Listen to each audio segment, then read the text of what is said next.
అపారమైన సౌకుమార్యం ఉందనుకోండి, ఆనంద భాష్పాలతో నిలబడతాడు ఈశ్వరుడి దగ్గర.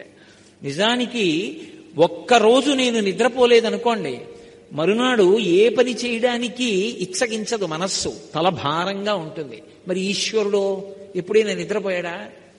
ఆయనే నిద్రపోతే లోకాల్ని కాసేవాడెవడు? భాగవతం దశమస్కంధం అంతే. భగవంతుణ్ణి కూడా శాసించగలిగిన వాడెవరంటే భక్తుడు ఒక్కడే. ఆ భక్తి అంత గొప్పది. గజేంద్రమోక్షణ ఘట్టంలో శరణాగతి చేశాడు. సంస్కృత భాగవతం. ఇప్పుడు ఇది చేస్తున్నది ఎవరు? నేను కాదు, లోపల ఉన్నటువంటి పరదేవత వాక్కుని పైకి ప్రకటనం చేస్తోంది. ఇప్పుడు నేను మాట్లాడగలిగినటువంటి నా శక్తికి ప్రధానమైనటువంటి కేంద్రం ఇది, ఆ ఆదిశక్తి ఎవరు అన్నది ఆలోచించాననుకోండి, నా మాటల చేత నేను తరించాలి తప్ప నా మాట ఎవరికీ బాధ కలిగేది కాకూడదు, నా మాట ఎవరిని కుందేటట్టు చెయ్యకూడదు అన్న భావన నా ఎందుకు కలుగుతుంది. ఇప్పుడు ఎవరు తన మాట ఎక్కడి నుంచి వస్తోందో అది తెలుసుకుని మాట్లాడిన వాడెవరో వాడు మాట్లాడుతున్న మాటలన్నీ మంత్రములవుతాయి. ఆయన మాట్లాడుతున్నప్పుడు చేతులు కదిపితే ఆ చేతులు కదిపినప్పుడు కదిలినటువంటి చేతులు మంత్రం చెయ్యడానికి ముందు పట్టినటువంటి ముద్రలవుతాయి. ఆయన కదిలి వెళ్ళిపోతుంటే ఆ కాళ్ళకి శక్తి ఎక్కడి నుంచి వచ్చింది? పరదేవతానుగ్రహం. ఆవిడ అనుగ్రహం లేనినాడు ఈ కాళ్ళు ఎలా కదులుతాయి? కాళ్ళు కదలటం లేదని, నడవలేకపోతున్నానని విద్యుద్ఘాతం పెట్టించుకుంటున్న వాళ్ళు ఉన్నారు, చారుడు ఔషధములు మింగుతున్న వాళ్ళు ఉన్నారు. అయినా కాళ్ళు ఈడుచుకుంటూ వెడుతున్నారు. అమ్మా, నీ అనుగ్రహం, నా కాళ్ళున్నాయి, నేను నడవగలుగుతున్నాను, కాబట్టి ఈ కాళ్లతో వెళ్ళకూడని చోటికి వెళ్ళను, వెళ్ళవలసిన చోటికి మానను. ఇప్పుడు ఎక్కడ చూస్తున్నావు భగవంతుణ్ణి? పూజామందిరంలో కాదు, నువ్వు కాలు కదిపితే కాలు కదలడానికి ఆధారమైనటువంటి శక్తితో అనుసంధానమవుతున్నావు. అప్పుడు ఆ కదలికలు ఎవరికైనా బాధ కలిగేటట్టుగా వినియోగించడం సాధ్యం అవుతుందా? సాధ్యం అవదు. చిట్ట చివరికి ప్రణామ సంవేశ సుఖమఖిలమాత్మార్పణ దృశ నిద్రపోతున్నాడు. నిద్రపోతాను అని చెప్పి పడుకోగలనేమో కానీ నిద్ర పట్టడం నా ఇష్టం మీద ఆధారపడుందా? మెత్తటి పరుపు మీద పడుకోగలను, చల్లగా ఉండడానికి ఒక యంత్రాన్ని అమర్చుకోగలను తప్ప నిద్ర పట్టడం పరమశివుని యొక్క అనుగ్రహం. స్వల్పకాలిక లయం శివుడి చేతిలో ఉంది. ఆయన అనుగ్రహం ఉందా? గాఢ నిద్ర పడుతుంది. నిద్ర పట్టిందా? మరునాడు ఆకలేస్తుంది. ఆకలేసిందా? కడుపు నిండా తింటాం. కడుపు నిండిందా? కనురెప్ప పడుతుంది. కనురెప్ప పడిందా? మళ్ళీ ఆకలేస్తుంది. కడుపుకి కంటికి అనుబంధం. ఈ చక్రం తిరుగుతూ ఉంటుంది ఆరోగ్యంతో. నిద్ర పట్టలేదా? ఎంత పరుపేసుకున్నా, ఎంత మంచి సంగీతం వింటున్నా, మనసు ఎంత ఉల్లాసంగా ఉన్నా నిద్ర పట్టనప్పుడు నిద్రని ఎక్కడి నుంచి కొని తెచ్చుకుంటారు మీరు? సాధ్యం కాదు. ఆ నిద్ర పట్టిస్తున్నవాడెవరో, నిద్రాకాలిక సుఖాన్ని ఇస్తున్నవాడెవరో గుర్తిరిగి నిద్రపోయే ముందు 11 మాటలు శివనామం చెప్పినవాడు నిద్ర లేచే ముందు కదలికలకి ఆధారమైన విష్ణువు యొక్క అనుగ్రహం కొరకు 3 మాటలు శ్రీహరి అంటూ నామం చెప్పి లేచినవాడు తన యొక్క శక్తినంతటినీ భగవత్పరంగా ఆలోచిస్తున్నాడు. ఎప్పుడు ప్రతి కదలికలో భగవంతుణ్ణి స్మరణ చెయ్యకుండా ఉండలేడు. అలా స్మరించేటటువంటి స్థితిని పొందడం భక్తి. అందుకే వెంకటేశ్వర స్వామి వారికి సుప్రభాతం పాడుతూ చిట్ట చివరికి వచ్చాక ఒక శ్లోకం చెప్తారు. అహం దూరతస్తే పదాంభోజయుగ్మ ప్రణామిచ్చయా గచ్చ సేవాంకరోమి సకృచ్చేవ యానిచ్చ సేవాఫలం తం ప్రయచ్చ ప్రయచ్చ ప్రభో వెంకటేశ అంటారు. ఓ ప్రభో వెంకటేశ్వరుడా, అహం దూరతస్తే పదాంభోజయుగ్మ ప్రణామిచ్చయా గచ్చ సేవాంకరోమి. ఏడాదిలో కాకినాడ నుంచి తిరుమల కొండ మీదకి నేను ఎన్ని మాటలు పెడతాను? సంవత్సరానికి 4 మాటలు పెడితే గగనం. 4 మాటలు పెడతాను. ఎన్ని మాటలు పెడతాను? వెడితే 2 రోజులు ఉంటాను. 365 రోజులలో నేనుండేది 8 రోజులు. ఆ 8 రోజుల్లో ఏదో సుప్రభాత సేవ చేద్దామా, తోమాల చేద్దామా అని వెంపర్లాడతాను. ఆ సేవ చేద్దాం, ఈ సేవ చేద్దామని నేను కాకినాడ నుంచి వచ్చాను. ఈశ్వర, కాకినాడ నుంచి నేను తిరుమల కొండ మీదకి వచ్చి సంవత్సరంలో 8 రోజులలో కొన్ని సేవల పేరు చెప్పి కొన్ని గంటలు మాత్రమే నీ యొక్క సేవ యందు నేను నిలబడడం కాదు, నేను ఎక్కడ ఉన్నా ఏం చేస్తున్నా అది నీ సేవగా మారేటట్టు నన్ను అనుగ్రహించు. ఎలా మారుతుంది సేవగా? ఎక్కడో నే కాకినాడలో ఉంటే స్వామివారి సేవ ఎలా జరుగుతుంది? అహింసా ప్రథమం పుష్పం పుష్పమింద్రియ నిగ్రహ సర్వభూతదయా పుష్పం క్షమా పుష్పం విశేషత జ్ఞాన పుష్పం ధ్యాన పుష్పం తప పుష్పం తు సప్తమం సత్యమష్ట విధం పుష్పం విష్ణోః ప్రీతికరం భవేత్. నేను ఈ 8 గుణములలో ఒక్క గుణాన్నైనా అలవరుచుకోవడం కోసం నిరంతరం పరిశ్రమిస్తే నేను ప్రతిరోజు ప్రతి క్షణం వెంకటేశ్వర స్వామి వారి పాదాలకి అష్టదళ పాదపద్మారాధన చేస్తున్నవాడమే. ఏదో ఒక్కరోజు పొద్దున్న వేళ అష్టదళ పాదపద్మారాధన కాదు, నేను బ్రతికున్నన్నాళ్ళు ప్రతి క్షణం స్వామికి అష్టదళ పాదపద్మారాధనం చేస్తూనే ఉన్నాను. అలా చెయ్యగలిగిన స్థితి ఎక్కడి నుంచి వస్తుంది అంటే భావనా సౌకుమార్యంలో ఉంటుంది. అన్నిటా భగవంతుణ్ణి చూడగలిగినటువంటి తత్వం, తనలోని కదలికలకన్నిటికీ ఆధారమైన వాడెవడో వాణ్ణి గుర్తించగలగాలి. పోతన గారు భాగవతం చేస్తూ ప్రహ్లాదుడి భక్తి గురించి చెప్తారు. పానీయంబులు త్రాగుచున్ కుడుచుచున్ భాషించుచున్ హాసలీలా నిద్రాదులు చేయుచున్ తిరుగుచున్ లక్షించుచున్ సంతత శ్రీనారాయణ పాదపద్మయుగళీ చింతామృతాస్వాద సంధానుండై మరచన్ చురారిసుతుడే తద్విశ్యమున్ భువరా అన్నారు. ప్రహ్లాదుడు ఈ విశ్వాన్నంతటినీ మరిచిపోయాడు. ఎప్పుడు? ఏదో సమాధిలోకి వెళ్ళిపోయి కాదు. పానీయంబులు త్రాగుచున్ కుడుచుచున్ భాషించుచున్ హాసలీలా నిద్రాదులు చేయుచున్ తిరుగుచున్ లక్షించుచున్. మంచినీళ్లు తాగుతుంటే ఎప్పుడూ శ్రీమన్నారాయణుడు గుర్తొచ్చేవాడు, మంచినీళ్లు బిందె గుర్తొచ్చేవి కావు. అదేమిటి? అలా ఎలా సాధ్యం? ఈశ్వర, పంచభూతములను నువ్వు సృష్టించావు, ఈ నీళ్లు నీ సృష్టి. ఈ నీరు కిందకి వెళ్ళాలి అని నియమం పెట్టావు, అగ్ని పైకి లేవాలి అని నియమం పెట్టావు. అగ్ని కిందకి వెళ్ళదు, నీరు పైకెక్కదు. ఈశ్వర, నువ్వు ఎంతటి కరుణామూర్తివి. కడుపు ఇక్కడ పెట్టకుండా కడుపు ఇక్కడ తలిక్కడ పెడితే కాదనేవాడెవడున్నాడు? కానీ అప్పుడు నాకు దాహం ఇస్తే నీరు వెంటనే శరీరంలో కెడితేనే ప్రాణం నిలబడుతుంది. సంజీవనం సమస్తస్య జగత సలిలాత్మిక భవ ఇత్యుచ్యతే మూర్తిర్భవస్య పరమాత్మన అంటారు వ్యాసభగవానుడు లింగపురాణంలో. నీటి రూపంలో ఉండి లోకాన్ని బతికిస్తాడు పరమాత్మ. కడుపు ఇక్కడుందనుకోండి, ఎన్ని నీళ్లు ఇందులో పోస్తే పైకెక్కి ఇక్కడికి వెళ్ళాలి. కానీ ఇక్కడ పెట్టాడు, ఆ నీళ్లు ఆయన ఇచ్చాడు. గడగడగడగడ తాగితే నీళ్లు కడుపులోకి వెళ్ళి ప్రాణాలు నిలబడుతున్నాయి. ఈశ్వర, ఎంతటి కరుణామూర్తివి. నీరు తాగేటప్పుడు నారాయణుడు గుర్తొచ్చాడు. బిందె మరిచిపోయాడు, నీళ్లు మరిచిపోయాడు, నారాయణుడు గుర్తొస్తున్నాడు. పానీయంబులు త్రాగుచున్ కుడుచుచున్ తింటుంటే గుర్తొస్తున్నాడు. ఈశ్వర, ఏమి ఓషధీతత్వం. ఒక్క ధాన్యపు గింజ తీసుకెళ్లి భూమిలో వేస్తే ఇంత కంక, ఇన్ని ధాన్యమా? ఆ బియ్యం తీసుకెళ్లి నీటిలో వేసి అగ్ని మీద బాగా పచనం చేస్తే ఒక మెతుకు కూడా, ఒక బియ్యపు గింజ కూడా విడిచిపెట్టకుండా గిన్నెలో ఉన్న ప్రతి బియ్యపు గింజ మెతుకైందా? ఆ మెత్తటి మెతుకులలోకి ఓ కూరగాయ తీసుకొచ్చి ఉడికించుకుని కలుపుకుంటే కొత్త రుచి వచ్చిందా? ఆ రుచి గ్రహించినే సంతోషించడానికి నాలుక మీద రసాంకురాలా? దాన్ని నాలుక మీద పెట్టుకునేటప్పటికీ జిగురుతో లోపలికి జారడానికి మళ్ళీ మ్యూకస్ టైలిన్ పుట్టడమా? అది లోపలికి జారిపోతే అంత అసహ్యంగా నేను తినేసినటువంటి పదార్థాలన్నింటినీ అమాశయపాకమైపోతే నేనే ఎంతో ప్రీతిగా తిన్నది బయటికి మళ్ళీ వాంతి అయితే నేను తినను. అటువంటిది తిన్నదాన్నంతా లోపల కూర్చుని అహం వైశ్వానరో భూత్వా ప్రాణినాం దేహమాశ్రిత ప్రాణాపాన సమాయుక్తం పచాన్యన్నం చతుర్విధం. నువ్వు జీర్ణం చేస్తున్నావా? రుచి చెప్పడానికి ఇంత మెత్తటి నాలుక, దాని మీద రసాంకరముల, పైన కింద గట్టిగా ఉండే 32 పళ్ళ, 2 వరసలా. ఈ పదార్థాన్ని నాలుక తొయ్యడమా, పళ్ళు నవలడమా, అది లోపలికి వెళ్ళడమా, జీర్ణం అవడమా, తెల్లవారేటప్పటికీ పిప్పి కిందకి రావడమా, సంవరణీకండరములు సడలిపోవడమా, అది జారిపోవడమా, బయటికి వస్తే దుర్వాసన, ఇందులో ఉంటే నవరంధ్రములున్నా కూడా వాసన బయటికి రాకుండా ఆపావా? ఏమి ఈశ్వరా నీ చమత్కారం, ఏమి నీ సృష్టి, ఏమి పరమాద్భుతమైన శిల్పివి.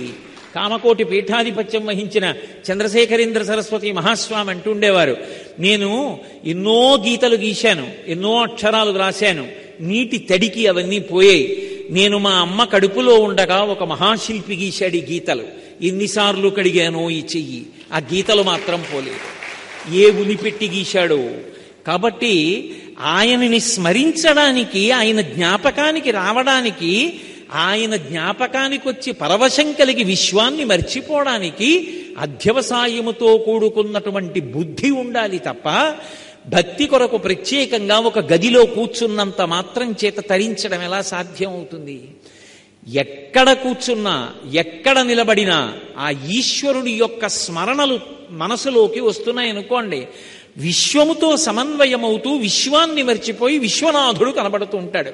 అది పానీయంబులు త్రాగుచున్ కొడుచుచున్ భాషించుచున్ హాసలీలా నిద్రాదులు చేయుచున్ తిరుగుచున్ లక్షించుచున్ సంతత శ్రీనారాయణ పాద పద్మయుగళీ చింతామృతాస్వాద సంధానుండై మరచన్ సురారిసుతుడే తద్విశ్వమున్ భూవరా. అందుకే భక్తి భావన సౌకుమార్యం. అది ఆ భావన యందు అపారమైన సౌకుమార్యం ఉందనుకోండి, ఆనంద భాష్పాలతో నిలబడతాడు ఈశ్వరుడి దగ్గర. నిజానికి ఒక్కరోజు నేను నిద్రపోలేదనుకోండి, మరునాడు ఏ పని చేయడానికి ఇచ్చగించదు మనస్సు, తల భారంగా ఉంటుంది. మరి ఈశ్వరుడు ఎప్పుడైనా నిద్రపోయాడా? ఆయనే నిద్రపోతే లోకాల్ని కాసేవాడెవడు? భాగవతం దశమస్కంధంలో పోతన గారు చమత్కారం చూపించారు. చిన్ని కృష్ణుడు పుట్టాడు. పుట్టడం అంటే కృష్ణావతారం స్వీకరించాడు. పాపం అక్కడ ఉన్నటువంటి గోపకాంతలందరూ ఆయనకి నీళ్లు పొయ్యాలని తొడ మీద పడుకోబెట్టుకుని ఆయన వీపు రుద్దేశారు. ఎటువంటి వీపు? ఆదిన్ శ్రీసతి కొప్పుపై తనువుపై అంశోత్తరీయంబుపై పాదాబ్జంబులపై కపోలతటిపై పాలిండ్లపై నూత్న మర్యాదంచెందు కరంబు క్రిందగుట ఆపైనా కరంబుంటమేల్ కాదే రాజ్యము విద్యమున్ సతతమే కాయంబు నాపాయమే అంటాడు బలిచక్రవర్తి. లక్ష్మీదేవంతటిది ఆ చెయ్యి పడితే మురిసిపోతుంది. ఆయన కాలి బొటన వేలుకున్నటువంటి గోటి చివరి భాగపు కాంతి కనపడితే చాలు. సూర్యులు తొల్లి ఎవని పాద నఖాగ్ర శోభితముంచేరి అంటాడు అక్రూరుడు. ఆ కాంతి తగిలితే చాలు, జన్మజన్మల నుండి వస్తున్నటువంటి తమోగుణం పోతుంది. అటువంటి పరమాత్మ వీపు రుద్దారు వాళ్ళు. ఆయనకి స్నానం చేయించారు. అసలు అక్కడ ఒక చమత్కారం చెప్పాడు లీలాశకుడు. యద్రోమరంధ్ర పరిపూర్తి విధావదక్షౌ వారాహ జన్మని బభూవ రమీ సముద్రాహ తం నామనాథమరవింద దళం యశోదా పాణిద్వయాంతర జలై స్నపయాం బభూవ అన్నాడు. అదే శ్రీ మహావిష్ణువు ఒకానొకప్పుడు ఆదివరాహమూర్తిగా వచ్చారు.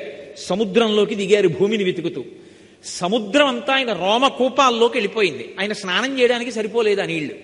ఆయన పైకి లేచి ఇలా అన్నారు. అంటే ఆ నీళ్లు ఇలా చిమ్ముకున్నాయి. బ్రహ్మాది దేవతలు ఆ నీళ్లు మీద పడితే చాలని ఇలా తలలు ఉంచి నమస్కరించారు.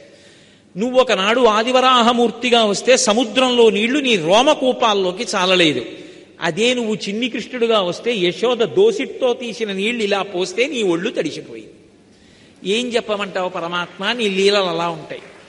అటువంటి చిన్ని కృష్ణుడు స్నానం చేసి పడుకోబెట్టి గోపకాంతల ఆయన్ని నిద్రపుచ్చుతున్నారు. జోజో నలినదలేక్షణ జోజో మృగరాజ మధ్య జోజో కృష్ణ జోజో పల్లవకరపద జోజో పూర్ణిందు వదన జోజో ఎనచొన్. పోతన గారికి జోజో అలా పడిపోయింది పద్యంలో. ఊపుతున్నారు. ఎంతకీ పడుకోడే. ఓ గోపకాంత వచ్చింది, ఎత్తుకుంది, అటు ఇటు తిప్పింది, వీపు మీద జో కొట్టింది, ఒక ఆవిడ తొడ మీద వేసుకుంది, తొడంతా ఊపింది, కాలు ఊపింది, చెయ్యి ఊపింది, పాట పాడారు, ఉయ్యాల్లో పెట్టారు. ఏం చేసినా పడుకోడు. ఏమిటమ్మా యశోదా నీ కొడుకు, ఏం చేసినా పత్తికాయల్లా కళ్ళు తెరుచు కూర్చుంటాడు, పడుకోడే అన్నారు.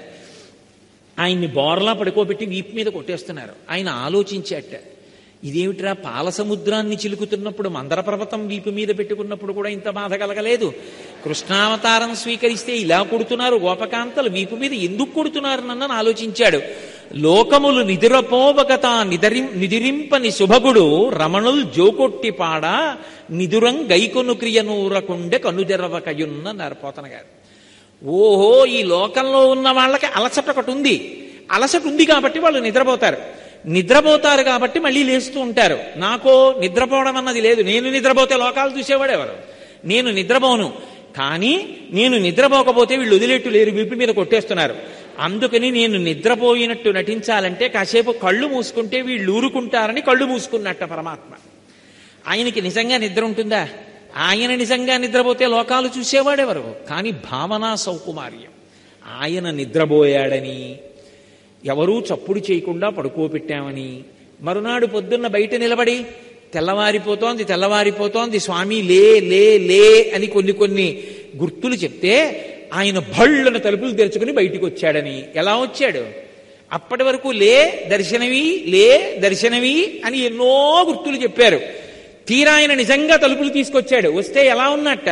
కమలాకు చచూచుక కుంకుమతో నియతారుడితాతుల నీలతనో కమలాయ తలోచనలో కపతే విజయీ భవ వెంకట శైలపతే. రాత్రి లక్ష్మీదేవి మా అమ్మని గాఢంగా కౌగలించుకుని నిద్రపోయావు స్వామి. అప్పుడు ఆమె కుచుముల మీద అలదుకున్నటువంటి కుంకుమ రేఖలు నల్లటి నీ వక్షస్థలం మీద కనపడుతున్నాయి. పోనీ నువ్వు ఎర్రగా ఉంటే ఏమో నల్లగా ఉంటావు. నల్లటి నీ వక్షస్థలం మీద ఎర్రటి కుంకుమ చుక్కలు కనపడుతున్నాయి. మేం పిలిచామని నువ్వు గభాలన ఉత్తరీయం కూడా సరిగ్గా వేసుకోకుండా తలుపులు తీసుకుని బయటికి వచ్చేశావు.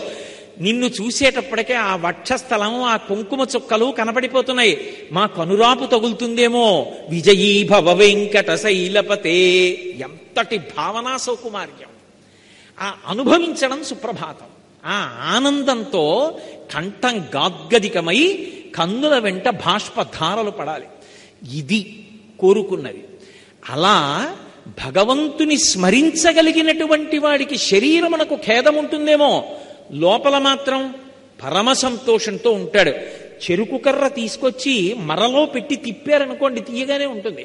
కత్తిపీటకి కోశారనుకోండి తీయగానే ఉంటుంది. పళ్ళ మధ్య పెట్టి నవిలేరనుకోండి తీయగానే ఉంటుంది. ఆఖరికి దాన్ని అక్కడ పెట్టి ఎవడో గూటం పెట్టి కొడితే పైకి లేచిన బిందువు నాలుక మీద పడితే తీయగా ఉంటుంది. ఏం చేసినా చెరుకు కర్ర తీయగానే ఉన్నట్టు పైన శరీరం ఎంత నలుగుడు పడిపోతున్నా భక్తుడైన వాడు మాత్రం లోపల ఆనందపడిపోతూనే ఉంటాడు.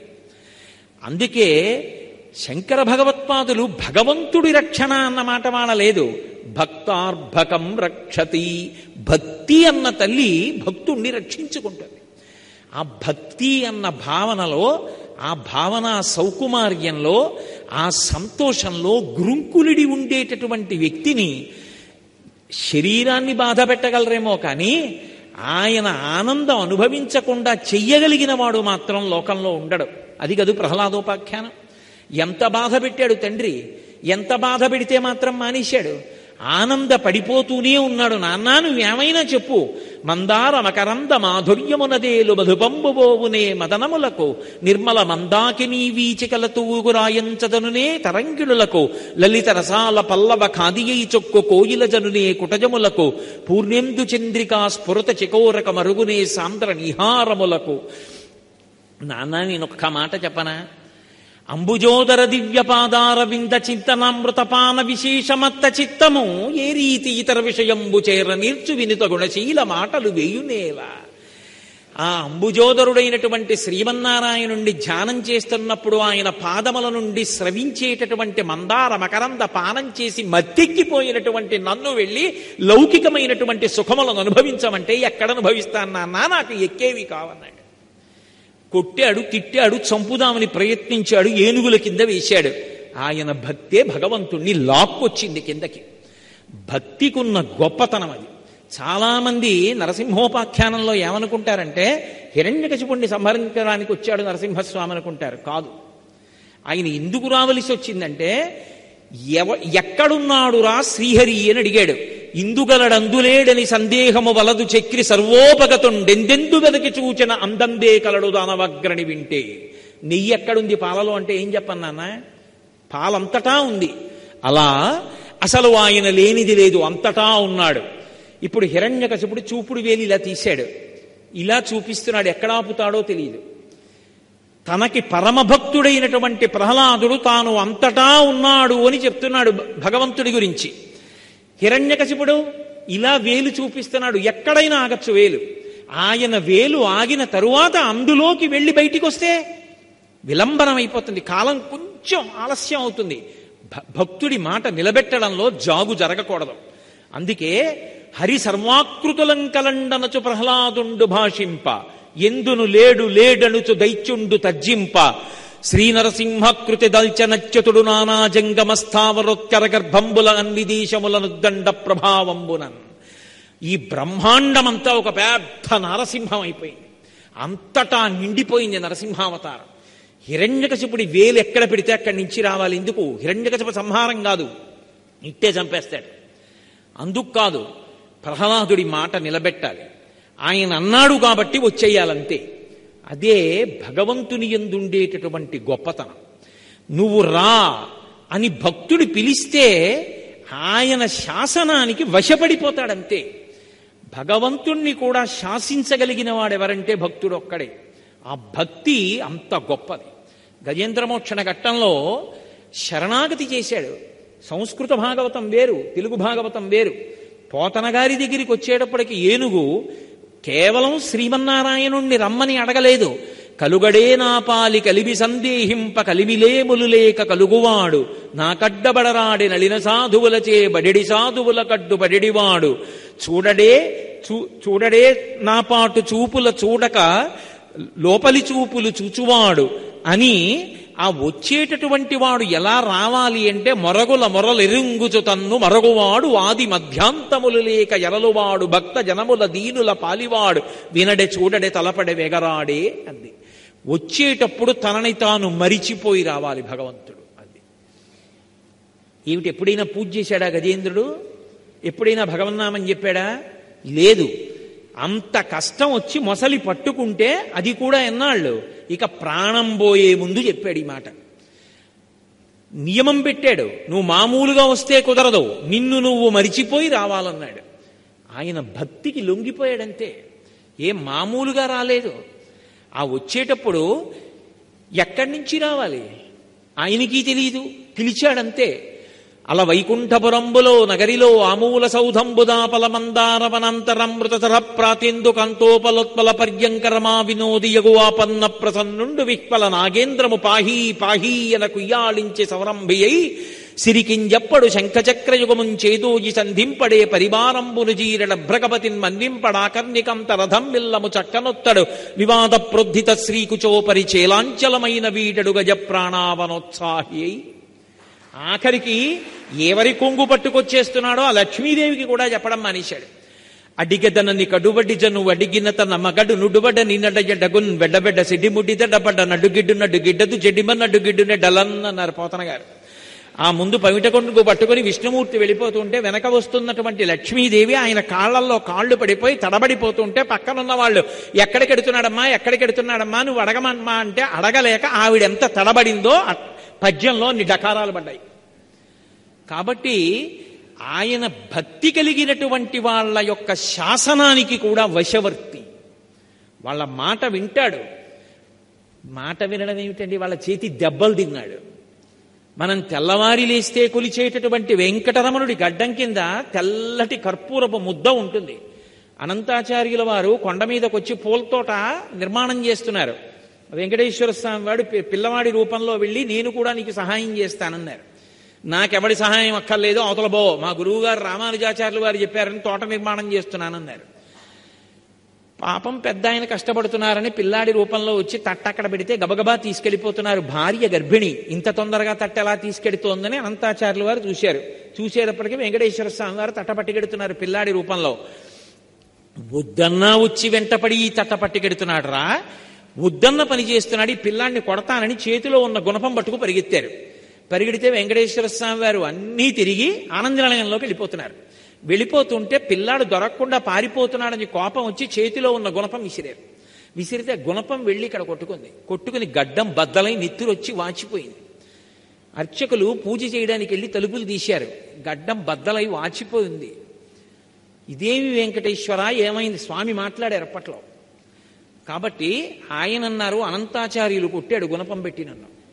వచ్చిన భక్తులు భక్తుడి యొక్క చేతిలో దెబ్బలు తిన్నవాడు వెంకటేశ్వరుడు, అంత లొంగిపోయిన వాడని తెలియడానికి నా గడ్డం కింద కర్పూరపు మచ్చ పెట్టండి అన్నారు. ఇప్పటికీ వెంకటేశ్వర స్వామి వారి గుళ్ళోకి ఎడుతుంటే 5 భాషల్లో రాసుంటుంది అనంతాచార్యుల వారు వెంకటేశ్వర స్వామి వారి మీద వేసినటువంటి గుణపం గోడకి వేలాడదీసి. కాబట్టి ఆయన లొంగల మహానుభావుడు. భక్తి కలిగినటువంటి వాణ్ణి ఎవరు ఏమి చెయ్యగలరు?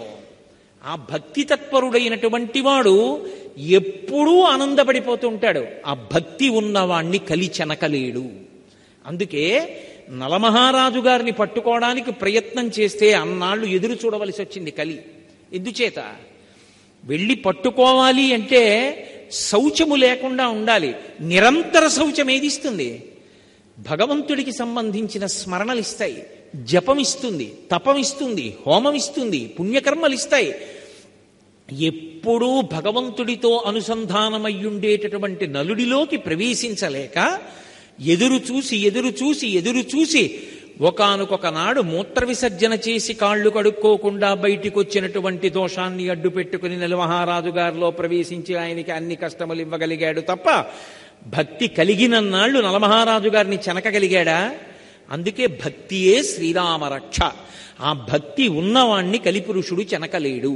అయితే ఇక్కడ ఒక మాట మీరు బాగా జ్ఞాపకం పెట్టుకోవాలి. భక్తి అన్న మాటకు అర్థం కేవలము భగవంతుని యొక్క స్మరణలు అన్న విషయం దగ్గర ఆగకూడదు. అసలు నిజంగా భక్తి అన్న మాటకు అర్థం ఏమిటో తెలుసా? ధర్మాచరణమునకు భక్తి అని పేరు. నాకు మా అబ్బాయి తీసుకొచ్చి ప్రతిరోజు బుట్టడు పూలు నా పాదాల మీద పోసి మెళ్ళో ఓ పెద్ద పూలదండ వేసి నా ఒళ్ళంతా చందనం రాసి నా కాళ్ళ మీద పడి నమస్కారం చేసి వీధిలోకి వెళ్ళి మాత్రం నేను వద్దన్న పనులన్నీ చేస్తున్నాడు అనుకోండి, నేను సంతోషిస్తానా? నా రెండో కొడుకు మాత్రం పొద్దున్నే వచ్చి నా రెండు కాళ్ళకి నమస్కారం పెట్టి పరమధార్మికమైన జీవనం చేసి నేను ఎలా బ్రతకమన్నానో అలాగే బ్రతికి తృప్తితో జీవనం చేస్తున్నాడు అనుకోండి, నేను ఎవరిని చూస్తే సంతోషిస్తాను? నా రెండో కొడుకుని చూస్తే సంతోషిస్తా, పెద్ద కొడుకుని చూసి సంతోషించను. అందుకే ధర్మము అన్న మాటకు అర్థం ఏమిటంటే ధ్రియతేవా జనైరితి ధర్మం.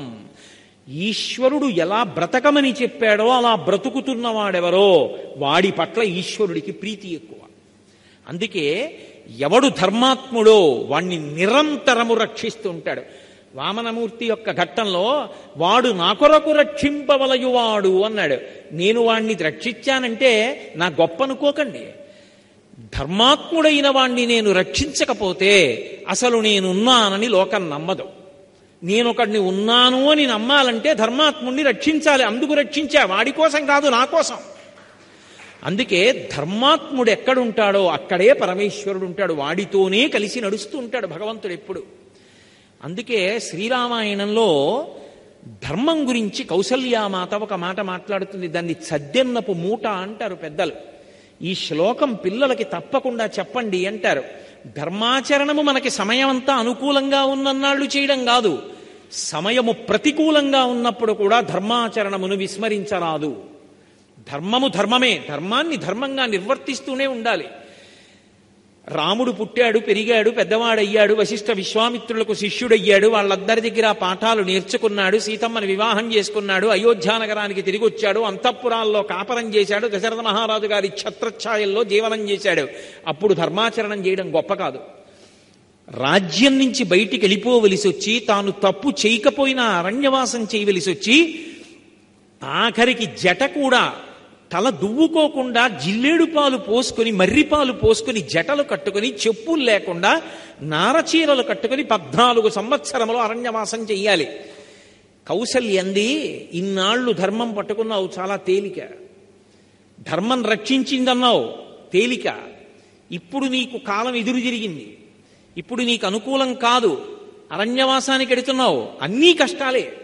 నీ భార్యకి కష్టం, నీకు కష్టం, దోమలు కుడతాయి, ఈగలు కుడతాయి, క్రూర మృగాలు ఉంటాయి. ఇంత గొప్పవాడివి ఎక్కడో పర్ణశాల కట్టుకు పడుకోవాలి, అప్పుడు కూడా పట్టుకోగలవా? రామా, నీకు ఆశీర్వచనం చేస్తున్నాను. యం పాలయసి ధర్మం త్వం ధృత్యాచ నియమేన చ సవై రాఘవసార్థూల ధర్మస్వామభిరక్షతు.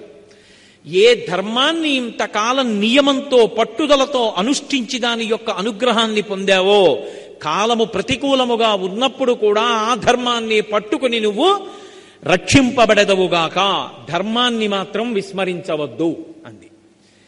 రాముడు ధర్మాన్ని ఒక్క విషయంలో పక్కన పెట్టాడు అనుకోండి, 2 కాండలు లేవు రామాయణంలో. కిష్కింధకాండలో సుగ్రీవుడితో స్నేహం చేసుకోవడం మానేసి వాలితో స్నేహం చేసుకుంటే చాలు, వాలి చిటిక వేసి పిలిస్తే వస్తాడు రావణాసురుడు, అంత భయం. అటువంటి వాలితో స్నేహం చేసుకోవాలా? ఎందుకనంటే వాలే పెద్ద దోషం చేశాడు, తమ్ముడి భార్యను తెచ్చి తాను అనుభవిస్తున్నాడు. నువ్వే అధర్మంలో ఉన్నావు, నీతో నాకు స్నేహం ఏమిటి? వాలిని సంహరించి సుగ్రీవుడితో స్నేహం చేసుకున్నాడు ధర్మం కోసం. ధర్మం కోసం సుగ్రీవుడితో చెలిమి చేసుకున్నాడు కాబట్టి సుందరకాండ వచ్చింది, యుద్ధకాండ వచ్చింది, తర్వాత పట్టాభిషేకం అయింది. ఎవడెలా పోతే నాకెందుకు, నా పనవడం కావాలని చెప్పి మార్గాన్ని విడిచిపెట్టి పనివ్వడం ఒకటే చూసుకుని ఉంటుంటే ఇవాళ రామాయణం మనందరం ఇంత గొప్పగా చదువుకుంటామా? రామాయణాన్ని ఇంత కీర్తిస్తామా? త్రేతాయుగం, ద్వాపరయుగం దాటిపోయినా కలియుగంలో కూడా ఏ ఊరెళ్ళినా రామాలయం, రామనామం ఉంటాయా? ధర్మం ఒక్కటి గొప్పది. భక్తి అన్న మాటకి విస్తృతిలో ఆలోచన చేస్తే ధర్మమును ఎవడు ఆచరిస్తాడో వాడు పరమ భక్తుడు అని గుర్తు. కాలము కలిసి రాని, కాలము కలిసి రాకపోని ధర్మాన్ని తప్పకుండా ఎవడు పట్టుకుంటాడో వాడు చిరంజీవి. మీకు అది దానికి రామాయణమే తార్కాణము. రావణాసురుడు తపస్సు చేసి చిరంజీవిత్వం అడిగాడు, కుదరదన్నాడు బ్రహ్మగారు. కుంభకర్ణుణ్ణి అసలు అడగడానికి అవకాశమే ఇవ్వలేదు. విభీషణుడు నాకు ఎప్పుడూ ధర్మం మీద అనురక్తి నిమ్మని అడిగాడు, నువ్వు చిరంజీవి అన్నాడు. ఇవాళ్టికి పుట్టినరోజు వస్తే నల్ల నువ్వులు, బెల్లం ముక్క, ఆవు పాలు కలిపి 3 మాటలు పుచ్చుకుని